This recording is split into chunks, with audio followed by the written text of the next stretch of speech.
Mr. Speaker, the President of the United States.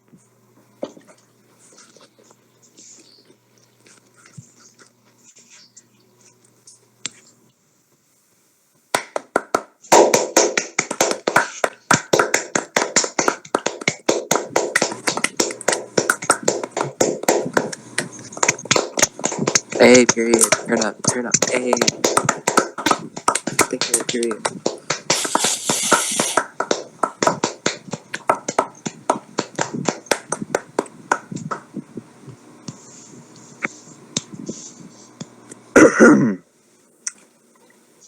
Mr. Speaker, Mr. President pro tempore, members of Congress, fellow citizens.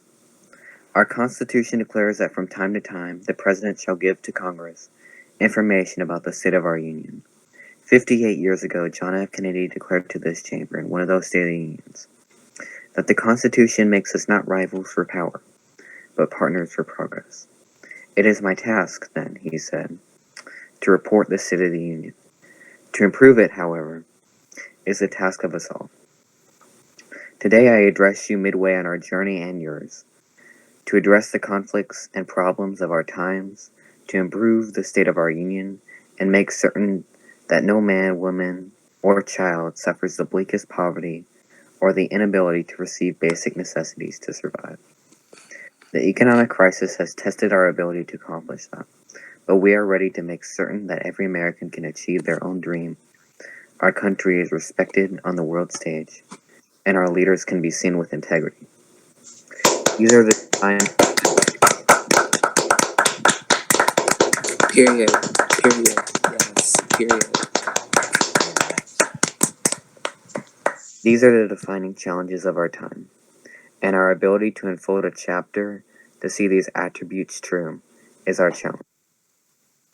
That's why I'm proud to roll out a blueprint for economic recovery, with bold reforms to our tax code, relieving the most vulnerable and most hardworking, and making the steps that assert ourselves as the most powerful nation on earth. It makes high-quality investments in rebuilding infrastructure and stimulating industry. It establishes a high-speed rail network across the United States, from New York City to Los Angeles, with medium-speed rail networks in most every contiguous state in the country, providing rural Americans the tools necessary to mobilize themselves across the vast American economy. It puts real investments in green manufacturing to stimulate our industry swiftly and create millions of good-paying, zero-emission jobs where they have otherwise left due to crisis or outsourcing. It deploys green energy infrastructure in cost-effective ways that will produce hundreds of thousands to millions of good-paying jobs to those who are afflicted by layoffs. It reduces household debt by investing in access to necessities nationwide, preventing shockwaves in our economy from working families too poor to make by, and it addresses inflation by temporarily suspending low-interest programs and raising Federal Reserve interest rates authorized constitutionally by Congress. I am proud to deliver this blueprint for recovery to Congress so that working families see their way out of the economic crisis that has tested them.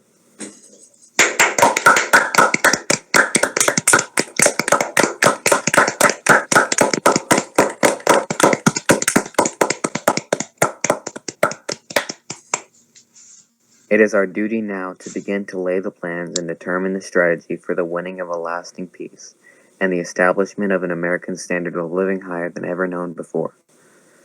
We cannot be content, no matter how high that general standard of living may be, if some fraction of our people, whether it be 1/3 or 1/5 or 1/10, is ill-fed, ill-clothed, ill-housed. The Republic had its beginning and grew to its present strength under the protection of certain inalienable political rights, among them the right of free speech, free press, free worship, trial by jury, and freedom from unreasonable searches and seizures. They were our rights to life and liberty.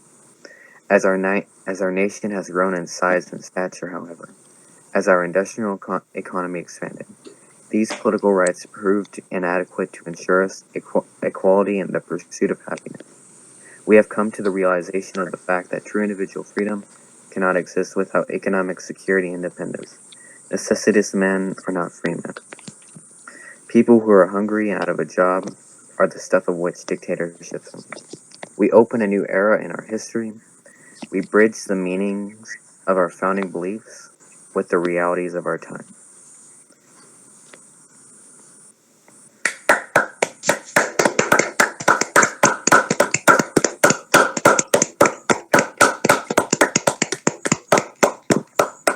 We are citizens or partisans. It's a word that doesn't just describe our nationality or legal status. It describes the way we're made. It describes what we believe.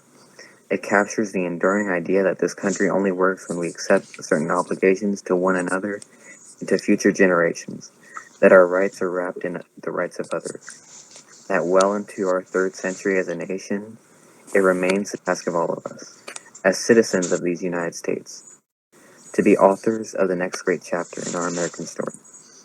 Thank you.